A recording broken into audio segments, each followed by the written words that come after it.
सरकार साडी घोटाळा करते असा आरोप विरोधी पक्षनेते विजय वडेट्टीवार यांनी केला। 1 कोटी साडी वाटप करून सरकार मतं घेण्याचा प्रयत्न करते असा आरोप वडेट्टीवार यांनी केला। तसंच 1,14,000 मोबाईल खरेदीसाठी 155 कोटींची तरतूद केल्याचा आरोप देखील विरोधी पक्षनेते विजय वडेट्टीवार यांनी केला आहे।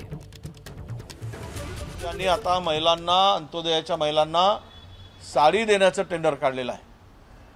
म्हणजे बघा, आता महिलांना साडीची भेट देऊन निवडणुकीच्या तोंडावर मतं मिळवण्याचा महाराष्ट्रातल्या पुरोगामी महाराष्ट्रात नवीन साडी घोटाळा या राज्यामध्ये आता सुरू झालेला आहे।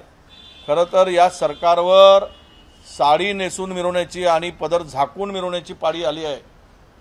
डोक्यावर तोंड झाकून साडीचा पदर तोंडावरून झाकून फिरण्याची वेळ आल्यामुळं महिलांना साडी भेट देऊन मत मिळवण्याचा केविलवाणा प्रयत्न हे सरकार आता करत आहे।